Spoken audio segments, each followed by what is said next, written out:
Bây giờ thì cô mời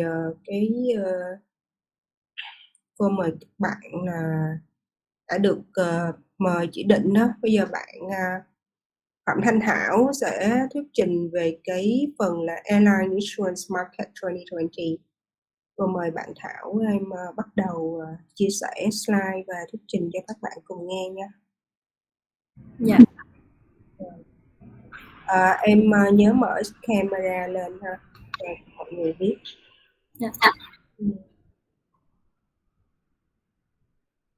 Good afternoon, everyone. I'm Thanh Thao. Today, I'm here to present to you the topic Airline Insurance Market 2020 Outlook, which is summarized from the article by Willis, Thao, Western Company, a Lloyd's broker. My presentation is divided into 5 parts. I'll begin with accelerating hard markets. Then I will look at underwriting performance. Next, reinsurance market impact. After that, wider market influences, and finally, ancillary coverages. Now let's turn to the first part of my talk, which is about accelerating hard markets. COVID-19 pandemic offered additional complexity to renewal negotiation. Ukraine International Airlines lost at the beginning of January focuses insurer thinkings. Average increases of between 25 minus 35% in Q4 expected to be maintained by insurers. Continued oversight from senior management supported by actuarial approach to pricing. Coverages under increased scrutiny in 2020. Underwriter focus on qualitative risk information and approach to safety. Let's look now at airlines market insurance rating increases. Airlines with loss-making class, high limits, large exposure, reducing capacity, plus senior management focus. The flu error represent high risk, large limits, poor cross records, limited capacity, arterial, senior management oversight, issues with operational functions. Marginal risk is the ring error, medium log limits, profitable loss ratio, operational profile stable, reducing capacity. The red arrow is refer risk with log limits, excellent loss record, excellent operational profile, more capacity. Now we move on to underwriting performance. Majority of airlines insurers will have lost money again in 2019. Increased price and premium not sufficient to outweigh losses. Minimal impact to term and escalation in 2019, although this will be in greater focus in 2020. Asia Capital Re Airline portfolio is put into run-off via Catalina Holdings. Their capacity will need to be regulated at renewal. COVID-19 pandemic puts estimated premium income targets for insurer at risk. Exposure generated premium impacting insurers' ability to reserve against initial focus. Prior year premium also affected as policy adjusts out far below original expectation. Insurer key assistance to airlines with extended payment due dates and or refined payment plans still measure and vary from client to client. Insurers registered to have minimum premium imposed on their reinsurance protection programs, while risk layoff returns will prevent underwriters from reaching target premium, which may result in accelerated premium increase in Q4 2020. That's all I have to say about underwriting performance. Next, reinsurance markets impact. Insurers impacted by reinsurance program renewal from January 1st.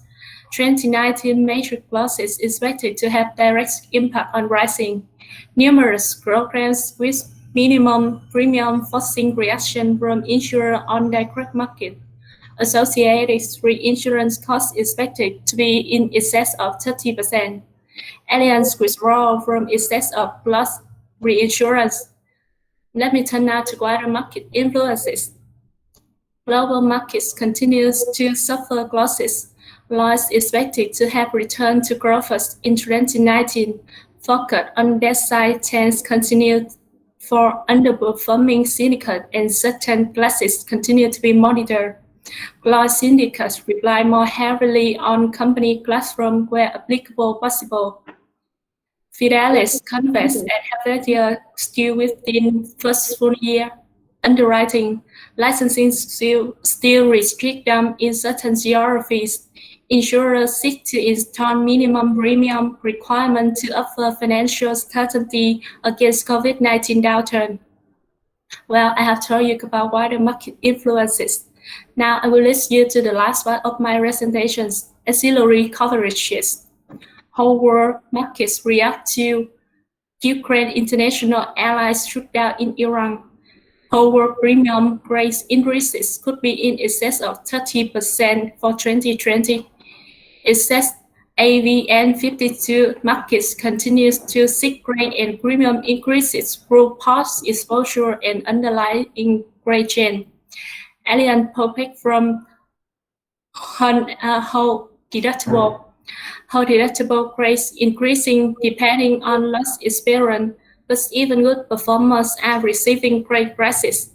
Whole world insurers increasingly concerned with aggregation of multiple aircraft off the ground now want to decry recent global aviation losses. According to the Aviation Safety Network statistics 2019, there were 24 airlines and 8 aerospace losses. Some notable events such as: firstly, on October 29, 2018, Lion Air Flight 610, a Boeing 737 MAX 8, plummeted into the Java Sea 13 minutes after it took off from Soekarno-Hatta International Airport in Jakarta, Indonesia. In the week following the crash, officials discovered the Bangkok Padang flight suffered flight control problem linked, in part, to a flaw in the new aircraft maneuvering characteristic augmentation system. The system which mistakenly pushed the plane's nose down despite the pilot's best efforts to correct it. Secondly, 5 months later, after Lion Air Flight 610 crash, Ethiopian Airlines Flight 302 en route to Nairobi, Kenya from Addis Ababa. Ethiopia crashed just 6 minutes after takeoff. Investigation revealed the Boeing 737 MAX 8 suffers a similar fate as Flight 610. Between the two accidents, 346 people perished. In the wake of the two incidents, the FAA and Boeing grounded on 737 MAX 8 just to fully investigate the aircraft, correct wiring issues, and repair the flight control system and allow pilots to receive more training on the aircraft. Thirdly, on May 3, 2019, a Boeing 737 aircraft operated by Miami Air International skidded off the runway and into river in Jacksonville, Florida. The aircraft, chartered by the military for regular road trip services between the United States and Guantanamo Bay, Cuba, carries 136 passengers and 7 crew members. Everyone survived. However, at least 21 were treated for injuries and at the local hospital, and 3 beds perished. According to Brooke Lansford, Vice Chairman of the NTSB, the aircraft had been in maintenance prior to takeoff, and one passenger reported being told that the planes might not be fit to fly. Lastly, 3 rescuers were killed in the crash of a civil security helicopter near Marseille, France, as they were on their way to assist victims of a flood. On December 2, 2019, the civil security Eurocopter EC-145 helicopter, consigned Reagan 30, had taken off from Marseille-Provence Airport and were en route to Les Glettes-en-Provence in the neighboring region of Pham to carry out a reconnaissance and rescue mission when radio and radar contacts were lost. The wreckage was found close to the town of Brule near Marseille. The rugged terrain make it difficult to recover the bodies of the 3 people on board, a pilot, a flight engineer, and a rescue diver. Initial reports say the visibility was limited by foggy conditions at the time of the crash, and investigation were opened. That brings us to the end of my presentation. Thank you for your attention. If there anything bother you about the topic, please direct the question and we'll resolve this with pleasure. Hope you enjoyed the speak. Thank you very much for your nice presentation. Does anyone have any questions to discuss with Thanh Thao?